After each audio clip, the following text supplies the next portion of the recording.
bisa beribadah meskipun secara live streaming. Oke, kita akan mulaikan ibadah kita. Mari kita angkat pujian kita. Selamat pagi Bapak.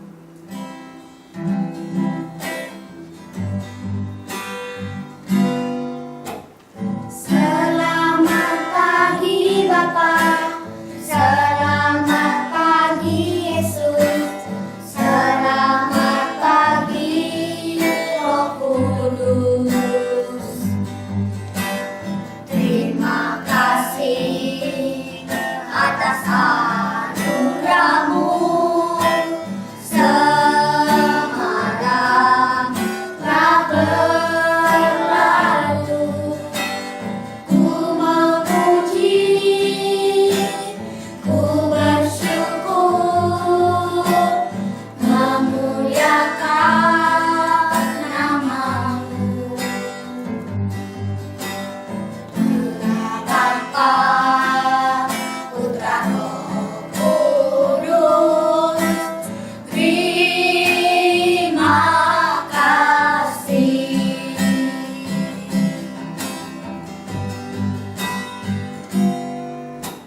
Selamat pagi Bapa, selamat pagi Yesus, selamat pagi Roh Kudus. Terima kasih atas anugerah-Mu semalam telah berlalu. Ku memuji, ku bersyukur, memuliakan nama-Mu. Allah Bapa, Putra, Roh Kudus, terima kasih.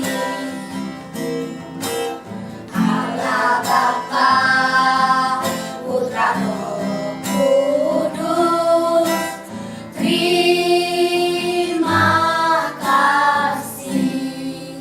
Mari kita bersatu dalam doa, tutup matanya, lipat tangannya. Tuhan Yesus yang baik, terima kasih Tuhan buat segala penyertaan Tuhan di sepanjang minggu ini Tuhan. Tuhan Yesus, kami sebentar lagi kami akan memulaikan ibadah. Berkatilah ibadah kami Tuhan dari awal pertengahan hingga akhir. Urapi setiap kami Tuhan, agar kami pujian-pujian kami layak di hadapan-Mu Tuhan. Terima kasih Tuhan kami memulaikan ibadah kami dalam nama Tuhan Yesus Kristus. Kami berdoa dan mengucap syukur. Haleluya. Amin. Kita nyanyi lagu kedua, setinggi-tingginya langit. Ikuti gerakan ya.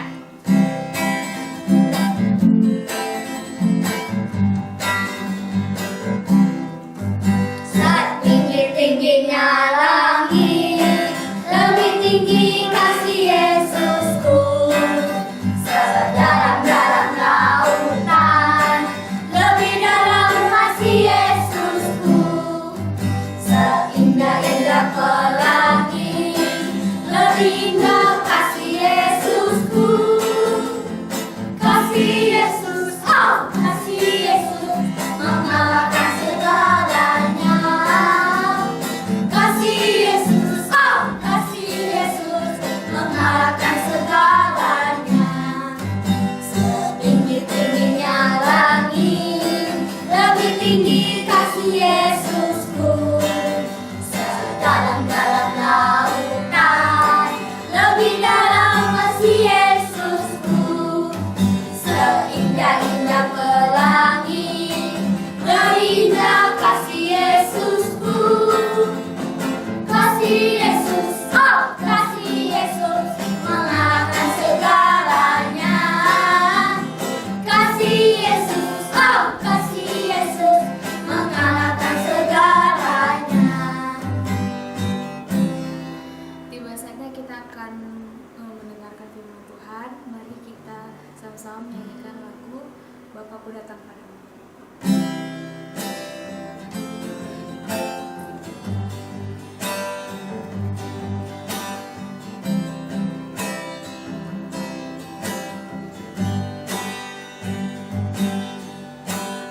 Bapakku datang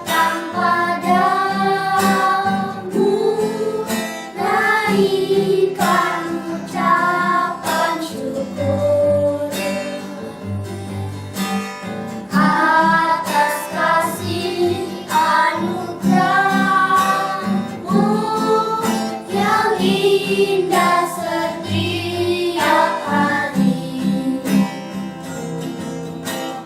Pagi hari, siang hari, sore dan malam hari. Tak hentinya mengucap syukur atas kebaikanmu.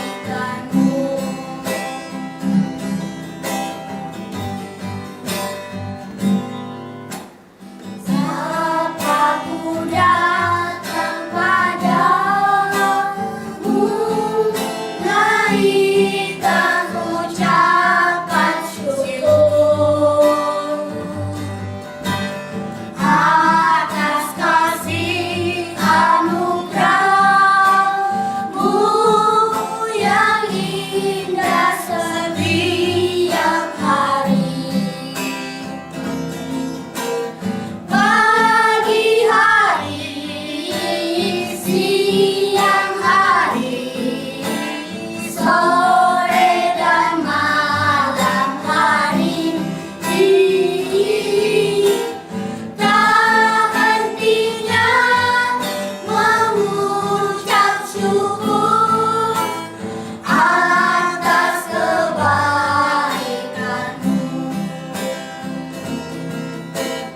Pagi hari, siang hari, sore dan malam hari.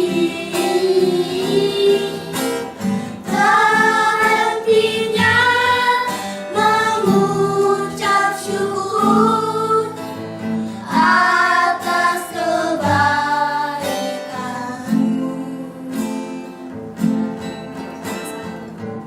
Doa, lipat tangannya Tuhan.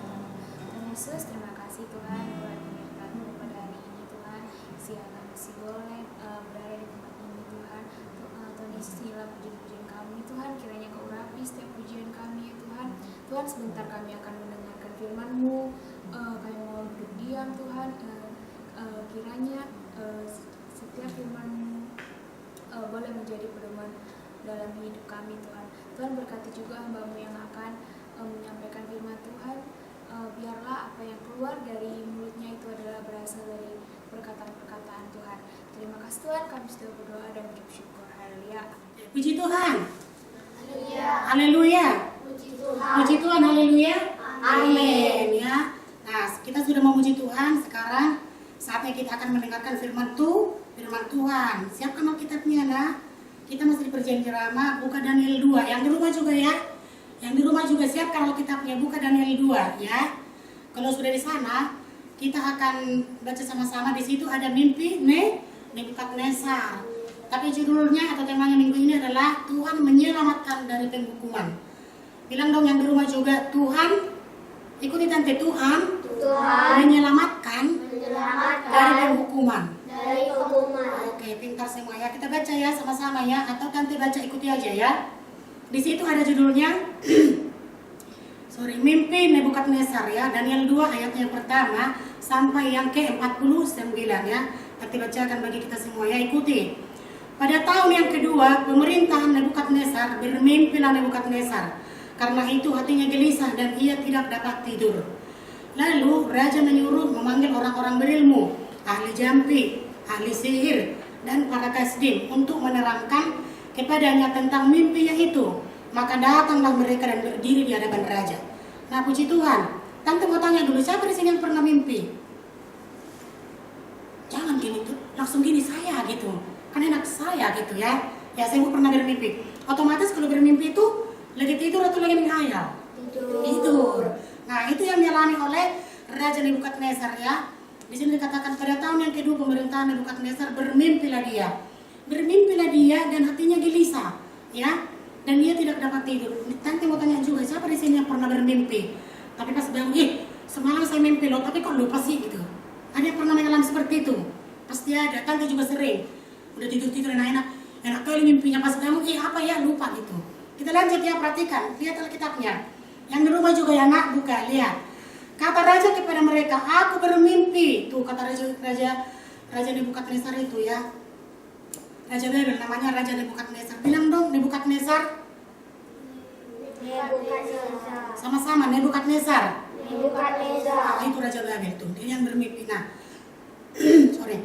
Kata raja kepada mereka, aku bermimpi dan hatiku gelisah karena ingin mengetahui mimpi itu. Lalu berkatalah perkasting itu kepada raja dalam bahasa Aram ya. Ya raja, kekallah hidupmu. Ceritakanlah kepada hamba-hambamu ini, maka kami akan memberitahukan maknanya. Tetapi raja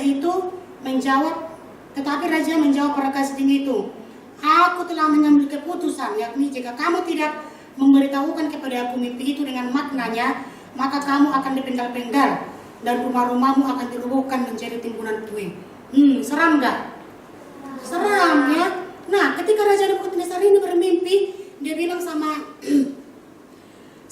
orang Kasdim itu, katanya dibilang sama ada di situ utusannya, dibilang sama dia, berkata kepada Kasdim itu, kepada raja, ya kekallah hidupmu, ceritakanlah kepada hamba-hambamu itu, maka kami akan memberitahukan maknanya. Nah, mereka kan pengen tahu mimpimu itu apa, kok kau nanya arti mimpimu, kau aja nggak cerita, kan gitu kan. Nah dia bilang, pokoknya kalian harus tahu mimpiku ini, kalau kalian nggak tahu kalian akan kubunuh. Takut ya, seram nggak?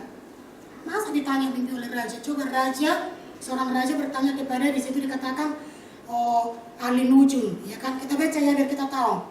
Tetapi jika kamu dapat memberitahukan mimpi itu dengan maknanya, maka kamu akan menerima hadiah, pemberian dan kehormatan yang besar daripada aku. Oleh sebab itu beritahukanlah kepada aku mimpi itu dengan maknanya.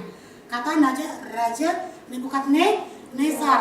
Dia bilang, kalau kamu gak kasih tahu ya apa makna mimpiku itu, kan kubunuh kau, katanya. Ya, ngeri nggak? Seram, bukan ngeri, seram. Masa gara-gara mimpi sih seorang raja kayak gitu kelakuannya, kan nggak cocok.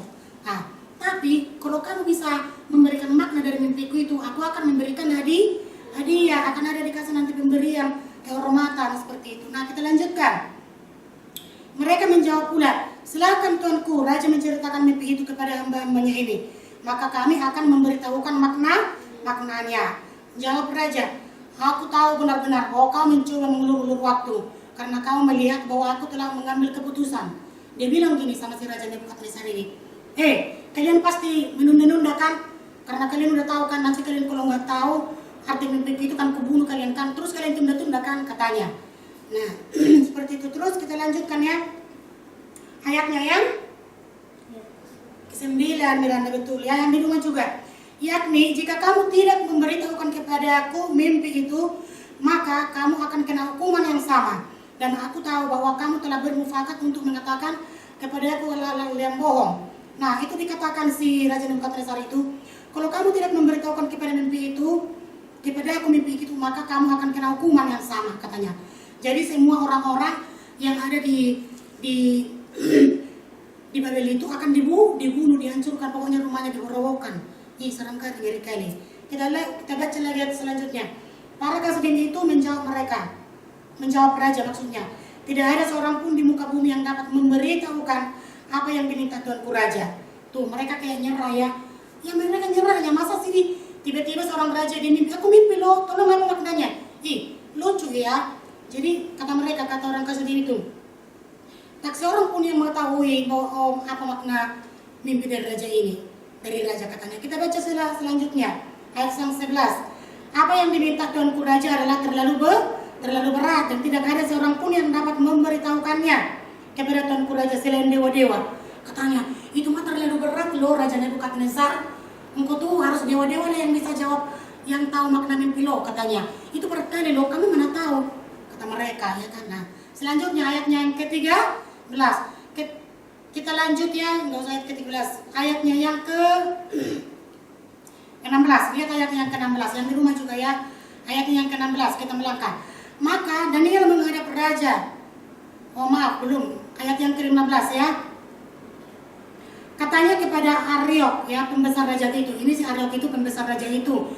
Ini pembesar raja yang dipercayakan oleh Raja Nebukadnezar itu, namanya Ariok. Bilang dong Ariok. Nah, si Raja Ariok itu pembesar di kerajaan itu ya, di kerajaannya si Nebukadnezar itu. Pembesar raja. Mengapa kita yang begitu keras itu dikeluarkan oleh raja? Lalu Ariok memberitahukan itu kepada Daniel. Daniel di sini bersama kawan-kawannya. Masih ingat dong siapa kawan-kawannya itu ya? Siapa kawan-kawannya itu? Daniel itu ada kawannya Sadrak, Mesak dan Abednego. Dia bilang si Hadad itu bilang, Daniel mirip kali loh, masa tolong raja kayak gitu ya? Nggak cocok katanya. Kita baca lagi selanjutnya. Maka Daniel menghadap raja dan meminta kepadanya supaya ia diberi waktu untuk memberitahukan makna itu kepada raja. Kata Daniel, udahlah Aryo, engkau kasih waktu lah sama aku ya. Engkau ini tiba-tiba datang nanyakan makna mimpi raja, mana tahu kami. Tolonglah kasih waktu sama kami. Kami berusaha lah biar kami nanti artikan mimpinya. Seperti itu ya. Kita baca lagi ayat yang ke-17. Kemudian pulanglah Daniel dan memberitahukan hal itu kepada Hanaya. Ya, Hanaya, Misael dan Azaria ya. Ini kawannya pada saat itu, teman-temannya. Dengan maksud supaya mereka memohon kasih sayang kepada Allah. Ya, artinya di situ mereka memohon kasih sayang kepada Allah. Artinya mereka melakukannya apa di situ? Kalau memohon kasih sayang dari Allah itu kira-kira ngapain? Berdoa, Teresa, good job. Mereka akhirnya berdoa di situ dikatakan memohon kasih sayang kepada Allah. Nah, Daniel dan teman-temannya kepada Allah semesta langit mengenai rahasia itu supaya Daniel dan teman-temannya jangan dilenyapkan dong, kasihan kali kan, masa nggak salah, ya kan? Tiba-tiba mau dilenyapkan, mau dibunuhkan, mau dirubuhkan rumahnya, mau dijadikan puing-puing seram ya. Nah terus dia bilang gini, kemudian pulanglah Daniel dan memberitahukan hal itu kepada Hanaya, Misael dan Azaria, teman-temannya, dengan maksud supaya mereka memohon kasih sayang kepada Allah semesta langit mengenai rahasia itu, supaya Daniel dan teman-temannya jangan dilenyapkan bersama-sama orang bijaksana. Nah, si Daniel ini adalah salah satu ya orang yang dikatakan dalam kitab itu orang bijaksana. Saya mau bilang orang bijaksana. Orang bijaksana. Orang bijaksana ini, si Daniel ini orang bijaksana, lain daripada orang-orang yang lain. Ya, dia ini orang yang penuh hikmat. Saya mau bilang orang penuh hikmat. Orang penuh hikmat. Ya iyalah penuh hikmat karena dia Daniel ini adalah taat dan patuh kepada Tuhan. Yang dia lakukan itu berdoa, selalu berdoa. Kita pun ada sekolah minggu nanti percaya udah aja dia pada pagi hari ini si Miranda, siapa namanya si Neta ya kan, si Tirsa lagi sama si Pandu ya kan, anak-anak yang taat kepada Tuhan sama seperti Daniel ini. Nah, jadi dia memohon janganlah di apa namanya tuh dilenyapkan ya, kata si Daniel sama si Hailok tadi ya, Aryo, bilang dulu Aryo. Ya, janganlah dilenyapkan, banyak kali orang-orang bijaksana, tapi jangan dilenyapkan ya, kata si Daniel ini, dia tawarkan sama si Aryo. Nah, kita baca ayat 19. Maka rahasia itu disingkapkan kepada Daniel dalam suatu penglihatan malam. Lalu Daniel memuji Allah semesta langit. Berkatalah Daniel, kita baca sama-sama yuk, 2, 3 ya, yang di rumah juga, 1, 2, 3. Terpujilah nama Allah dari selama-lamanya sampai selama-lamanya. Sebab daripada dialah hikmat dan kekuatan. Tuh puji Tuhan. Betul sekali, dari Tuhan itulah hikmat dan kekuatan. Mereka bilang terpujilah Tuhan. Ya, hanya dari Tuhan lah hikmat dan kekuatan. Nah, pada saat itulah makanya Daniel itu mendapatkan penglihatan. Saya mau bilang penglihatan. Dia mendapatkan penglihatan ya. Itu sesuatu yang ajaib. Gak semua orang bisa mendapatkan penglihatan. Tetapi siapa di sini yang mau melihat penglihatan? Yang mau ada penglihatan? Siapa mau? Penglihatan ini sesuatu yang ajaib ya. Tuhan itu akan kasih penglihatan kepada orang-orang yang taat kepadanya. Ya, tante juga percaya yang ada di sini sama guru-gurunya ya, sama abang-abang kakak-kakak ini, Tuhan pasti sering Tuhan akan kasih penglihatan. Yuk kita baca lagi ayat selanjutnya. Kita baca ayat 22 yuk. Dialah yang menyingkapkan hal-hal yang tidak terduga dan yang tersembunyi. Dia tahu apa yang ada di dalam gelap dan terang ada padanya. Nah, hanya sama Tuhan yang ada. Hanya Tuhan yang bisa menyingkapkan segala sesuatu, ya. Hanya Tuhan yang bisa menyingkapkan. Manusia nggak bisa, walaupun dia bijaksana, walaupun dia raja nggak bisa, ya kan? Tetapi hanya Tuhan dan hanya Daniel, ya. Lewat Daniel lah dia bisa menyingkapkan ya, memberikan makna kepada mimpi dari Raja Nebukadnezar itu ya. Kita baca ayatnya kita lompat ayat yang ke-24. Perhatikan ya. Sebab itu pergilah Daniel kepada Aryo yang telah ditugaskan raja untuk melenyapkan orang-orang bijaksana di Babel. Tuh. Ngeri kali ya memang si Raja Babel ini ya. Siapa tadi nama si Raja Babel ini? Nebukadnezar. Nah, jadi katanya di situ sebab itu pergilah si Daniel kepada Ariok ya. Padahal udah ditugaskan si Raja Babel ini, si Nebukadnezar ini kan si Ariok. Engkau tuh pergi katanya. Kalau ada orang-orang di sini kan orang-orang bijaksana, kalau mereka tidak tahu lenyapkan, bunuh katanya Israel kalian. Nah, itulah pada zaman dulu ya. Nah, kita lanjut ya ayat yang ke-25 ya. Ariok segera membawa Membawa Daniel menghadap raja serta berkata kepada raja demikian, aku telah mendapat seorang dari antara orang-orang buangan dari Yehuda yang dapat memberitahukan makna itu kepada raja. Bertanyalah raja kepada Daniel yang namanya Belsajar, bilang Belsajar ya. Ya, Belsajar itu Daniel. Sanggupkah engkau memberitahukan kepadaku mimpi yang telah kulihat itu dengan maknanya juga? Tuh, setelah dibawa si Ariok ya, dibawa sudah ayolah Daniel, yuk, dibawalah si Daniel kepada Raja Nebukadnezar namanya si Raja Babel ini. Datanglah si Raja Babel itu bilang, kau datang ya, emang kau tahu ya, bisa ya mengartikan apa makna dari mimpiku itu? Katanya gitu ya. Terus apa jawab si Daniel? Oh belum ya, dia bilang gini, sanggupkah engkau memberitahukan kepadaku mimpi yang telah kulihat itu dengan maknanya juga?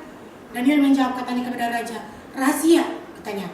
Rahasia yang ditanyakan Tuanku Raja tidaklah dapat diberitahukan kepada Raja oleh orang bijaksana. Tuh, itu mimpi itu nggak bisa ditabirkan atau diberitahukan oleh Raja orang-orang bijaksana ya.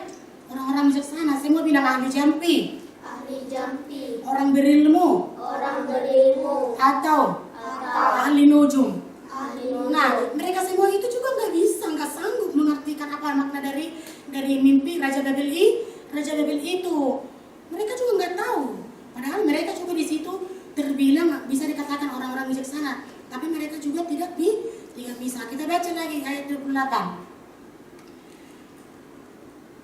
Tetapi di surga ada Allah yang menyingkapkan rahasia-rahasia. Ia telah memberitahukan kepada Tuanku Raja Nebukadnezar apa yang terjadi pada hari-hari yang akan datang. Mimpi dan penglihatan Tuanku lihat di tempat tidur ialah ini. Tuh, dibilang, oh biar tahu kau, ya udah dengarkan aku, kata Daniel. Inilah arti dari mimpimu itu, katanya. Si itu udah geram loh, harus kau ya, katanya. Kalau kau nanti nggak bisa mengartikan akan kubu dia udah geram kali. Ayolah, nah dia didengarkan lah kan. Oke lah katanya, aku dengarkan. Dia bilang lah katanya. Nah, kita lompat ke ayat yang ke-31 yuk. Ya Raja, Tuanku melihat suatu penglihatan yakni sebuah patung yang amat besar. Patung itu tinggi, berkilau-kilau. Semua bilang berkilau-kilau. Berkilau-kilau itu coba bayangkan ya, patungnya itu terbuat dari apa di sini dikatakan emas. Itu loh Raja Babel itu ya, orang yang menyembah patung-patung itu berkilau-kilau luar biasa. Tegak di hadapan Tuanku dan tampak mendahsyatkan. Lihat itu ayat 32 ya. Adapun patung itu kepalanya terbuat dari emas tuh. Emas tua, emas itu mahal enggak? Sangat mahal, apalagi sekarang emas mahal loh. Ya kan, 1 gramnya aja 1 juta lebih tuh. Bayangkan aja untuk membuat patung. Tadi katanya patung itu tinggi besar. Pasti banyak kali pengeluaran mereka ya. Tapi itu patung yang mereka buat itu adalah nggak bisa buat apa-apa ya kan? Karena itu berhala ya. Oke, kita lanjutkan. Adapun patung itu kepalanya dari emas tua. Dadanya dari mana? Coba baca. Dadanya dan lengannya dari perak, mahal juga. Selanjutnya, perut dan pinggangnya dari tembaga. Sedang pahanya dari besi dengan kakinya, sebagian dari besi dan sebagian lagi dari tanah liat. Bayangkanlah, dari emas loh, dari perak, ya kan, dari besi. Kira-kira berat nggak? Berat, besar tuh. Ini berdiri tuh, patung itu besar dan tinggi. Ada perak, ada emas, ada besinya, ada tanah liatnya. Nah, terus kita baca selanjutnya.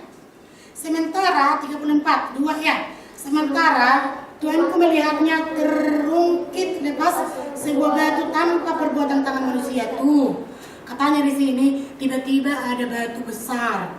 Ada apa? Batu besar. Tiba-tiba datang batu itu dari mana-mana, tergelincir, cik, kena kakinya si patung itu tadi, patungnya si Raja Babel itu, dan mengenai kakinya dan roboh. Ya, kita baca ya selanjutnya. Maka dengan sekaligus diremukkannya lah juga besi dan tanah liat itu, tembaga perak dan emas itu, dan semuanya menjadi seperti sekam di tempat pengirikan pada musim panas. Tuh, tidak ada bekas-bekasnya katanya ditemukan. Tetapi, baca di bawah, tetapi batu yang menimpa patung itu menjadi gunung besar yang memenuhi seluruh bumi. Nah, di sini dikatakan, kalau di sini dikatakan gunung besar itu artinya gunung batu itu adalah Tuhan. Saya mau bilang Tuhan Allah. Tuhan Allah. Nah, kalau tadi si patung yang besar kali itu terbuat dari emas, terbuat dari perak, besi, kalah lah dia, ya. Setelah ting tergerincir dari batu, nggak ada yang buat, nggak ada yang bikin, ya kan? Cium, langsung roboh. Nah, setelah roboh terjadi dari hancur-hancur leburnya itu menjadi ada satu batu besar. Batu besar itu, ya kan? Gunung batu besar itu siapa itu? Siapa yang tahu? Ada yang tahu? Yang di rumah yo, siapa? Ada yang tahu nggak? Yang di rumah itu apa itu? Kalau gunung batu itu siapa itu gunung batu? Tuhan kan job ya. Oke. Kita baca selanjutnya. Dan gunung batu itu dan Tuhan itu ya, kerajaannya itu sampai selama-lamanya itu takkan runtuh itu. Takkan runtuh, takkan goyah itu. Dia bilang dari selama-lamanya sampai selama-lamanya. Yuk, kita lanjut lagi ayatnya yang ke 36. Itulah mimpi Tuanku dan sekarang maknanya akan kami katakan kepada Tuanku Raja. Ya Tuanku Raja, Raja segala raja, yang kepadanya oleh Allah semesta langit telah diberikan kerajaan, kekuasaan, kekuatan, dan kemuliaan. Nah, kita lompat ya ayatnya yang kita loncat boleh ya. Kita baca ayat yang ke-40, yuk. 39 dulu. Tetapi sesudah Tuanku akan muncul suatu kerajaan lain yang kurang besar dan kerajaan Tuanku, kemudian suatu kerajaan lagi yakni ketiga dan keempat. Nah, kata si Daniel ini, nah itu dia. Engkau udah tahu kan, aku udah kasih tahu tuh makna mimpi lo. Nah, setelah kerajaan itu runtuh akan ada lagi nanti kerajaan ketiga dan kerajaan keempat. Nah, yang dibilang itu kerajaan yang runtuh itu kerajaan siapa itu kira-kira? Kerajaan siapa yang kita bahas ini? Raja? Yes, Raja Nebukadnezar. Bilang Raja Babel ini. Itu udah dibilang, katanya melodi, ini kurang dia sebenarnya melihat si Daniel, tapi nggak ada lagi yang bisa dia buat. Nanti baca lagi ya. Nah, sesudah itu akan ada sesuatu kerajaan yang keempat. Tuh, udah melongo-melongo. Nanti sebentar lagi matilah aku, runtuh lah aku katanya. Memang udah runtuh dia. Cuma dia ingat apa? Nggak ingat dia dari mimpinya itu kan. Makanya dia gelisah. Tapi juga gitu loh, kalau misalnya mimpi nggak ingat, gelisah. Kalian juga kan sama kan? Yang di rumah juga pasti kan? Aku mimpi loh tapi lupa, sering kali gitu. Nah, kita baca lagi ayatnya yang ke-44. Tetapi pada zaman raja-raja, Allah semesta langit akan mendirikan suatu kerajaan yang tidak akan binasa sampai selama-lamanya, dan kekuasaan tidak akan beralih lagi tuh. Setelah itu akan ada lagi kerajaan yang selama-lamanya, yang tak tergoyahkan, ya, tak terkalahkan, tak tergoyahkan, ya, yaitu kerajaan Tuhan Allah. Tepat seperti yang Tuhan kulihat tuh, dia bilang lagi sama si Raja Lewin itu, bahwa tanpa perbuatan tangan manusia sebuah batu terungkit lepas. Yuk kita baca sama-sama yuk. 1, 2, 3. Sebuah batu terungkit lepas dari gunung dan meremukkan besi, tembaga, tanah liat, perak, dan emas itu. Allah yang Maha Besar telah memberitahukan kepada Tuanku Raja apa yang akan terjadi di kemudian hari itu. Mimpi itu adalah benar dan maknanya dapat dipercayai. Puji Tuhan. Haleluya. Itu yang dialami Daniel. Ya, akhirnya mereka bisa selamat. Mereka bisa selamat dari penghukuman. Ya kan? Kalau mereka tadi nggak melakukan, apa yang mereka lakukan sih sebenarnya? Simpel. Apa yang mereka lakukan tadi? Enggak, apa yang dilakukan si Daniel? Bukan membunuh. Yang dilakukan si Daniel itu mereka katanya minta kasih sayang Allah, Tuhan Allah. Mereka ngapain? Berdoa, betul sekali, ya kan? Nah, ketika kita juga berdoa, Tuhan juga akan meluputkan kita dari masalah, ya. Bukan karena kita berdoa nggak ada masalah, bukan pendu. Kalau kita berdoa justru semakin banyak masalah, tapi Tuhan akan memberikan kita kekuatan dan jalan keluar. Kita baca lagi. 46. Lalu sujudlah Raja Nebukadnezar. Wow, sujudlah Raja Nebukadnezar kepada Daniel. Ya ampun, sampai segitunya ya. Padahal tadi katanya dia Raja Babel tuh. Dia Sujud, dia berkatalah raja itu kepada Daniel, sesungguhnya lah, katanya, wow, sesungguhnya lah, memang Allah kita itu dahsyat. Saya mau bilang Allah kita itu dahsyat. Dahsyat, Tuhan kita itu udah dahsyat. Tuh, dibilang ini, sesungguhnya lah Allahmu itu Allah yang mengatasi segala Allah dan yang berkuasa atas segala raja dan yang menyingkapkan rahasia-rahasia, sebab engkau telah dapat menyingkapkan rahasia itu. Tuh, lalu Raja Babel itu, siapa tadi namanya? Raja Nebukadnezar. Akhirnya ngapain dia? Baca itu ayat yang ke-48, ngapain dia? Akhirnya raja itu ngapain? Memuliakan Daniel. Memuliakan Daniel itu artinya senang banget dia. Akhirnya senang sama si Daniel. Tadinya kan mau dibunuh ya. Ya kan? Sekarang malah berbalik, malah senang. Dimuliakannya lah dia, katanya dianugerahinya lah dengan banyak pemberian yang besar. Dan dibuatnya lah dia menjadi penguasa atas seluruh wilayah Babel dan menjadi kepala semua orang bijaksana di Babel. Tuh, atas permintaan Daniel, raja menyerahkan pemerintahan wilayah Babel itu kepada Sadrak, Mesak, dan Abednego. Sedang Daniel sendiri tinggal di istana raja. Nah, puji Tuhan. Sampai di sini ya. Oh, cerita yang bisa Tante bagikan. Jadi marilah kita seperti Daniel. Siapa di sini mau luput dari penghukuman? Cepatlah Tante mau ya. Supaya kita luput dari penghukuman, maka yang kita lakukan apa? Berdoa. Saya mau bilang taat dan berdoa. Nah, jadi si Raja Nebukadnezar itu akhirnya mengakui bahwa Tuhan yang dahsyat itu adalah Tuhan Allah yang disembah oleh Raja Daniel ya. Oke. Nah, akhirnya dalam cerita Alkitab ini kita harus belajar bagaimana Daniel dan kawan-kawannya mengalami peristiwa sulit ya.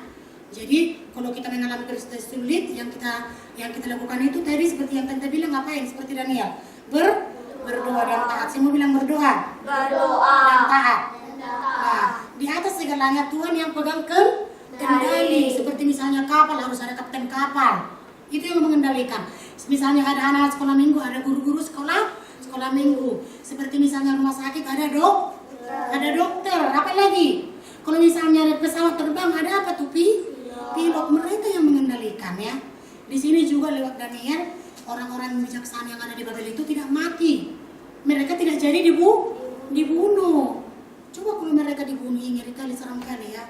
Nah, puji Tuhan, ayat hafalannya semua sama.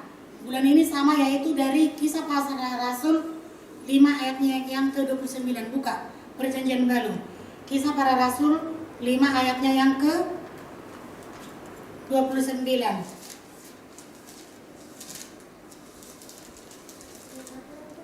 Kisah Para Rasul 5, Perjanjian Baru ya. Yang di rumah juga ya, nak, buka ya. Kisah Para Rasul ayat yang ke-5, ayatnya yang ke-29. Kita baca sama-sama yang D ya. Kita harus lebih taat. 2 ya. Kita harus lebih taat kepada Allah daripada kepada manusia. Sekali lagi yuk, 2 ya. Kita harus lebih taat kepada Allah daripada manusia. Kepada manusia ya. Mari kita seperti Raja Daniel, taat kepada Allah. Gak usah takut, gak usah gentar. Ketika kita misalnya taat kepada Tuhan, Tuhan akan meluputkan kita dari cobaan. Tuhan akan meluputkan kita juga dari masalah. Tuhan akan memberikan kekuatan. Puji Tuhan. Sampai di sini firman Tuhan. Mari kita berdoa. Kita akhiri ya. Lipat tangannya, tutup matanya. Tuhan Yesus, terima kasih Tuhan buat firman-Mu pada pagi hari ini Tuhan. Kami sudah mendengarkan firman-Mu, biar lewat Daniel Tuhan, kehidupan kami juga seperti Daniel, menjadi anak yang taat, dengar-dengaran kepada Engkau Tuhan.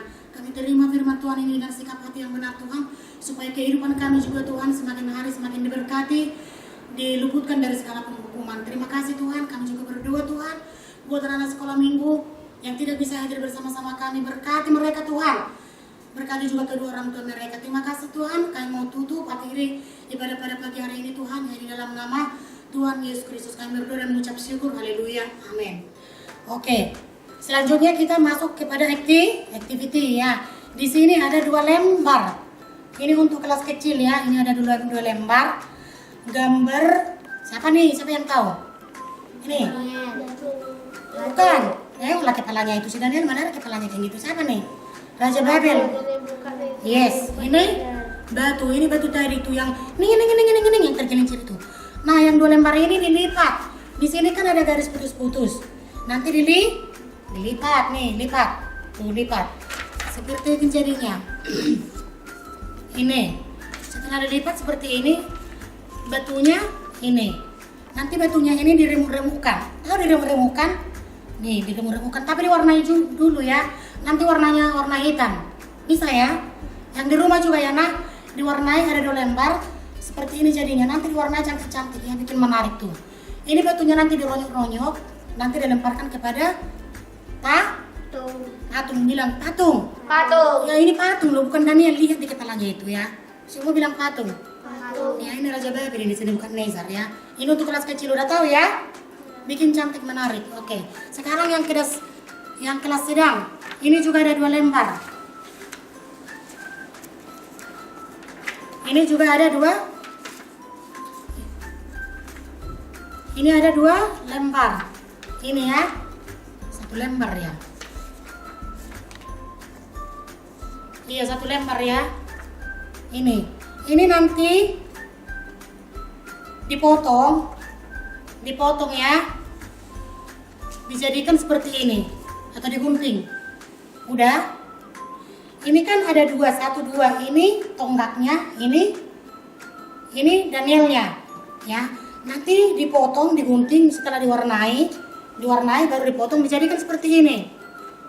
Nih, ditempel tuh, tempel seperti ini ya. Tuh, bisa berdiri dia nih. Nah, oke, kira-kira seperti itu, kurang lebih seperti ini ya. Bisa ya? Nah, ini untuk kelas sedang. Sekarang untuk kelas besar. Ini untuk kelas besar, sama seperti minggu lalu ya. Di sini ada kolom-kolom ya, ada kotak-kotak, ada huruf-huruf ya kan. Ini ayat firman Tuhan, di sebelahnya ini kan ada kata-kata. Ya kan? Nanti ditandai, dipilih misalnya di sini yang termasuk ayat hafalan, di dalam ada dikasih tanda atau dikasih garis ya, dikotakin. Seperti itu bisa ya? Oke. Sampai di sini, sampai jumpa lagi minggu depan. Tuhan Yesus memberkati. Bye bye.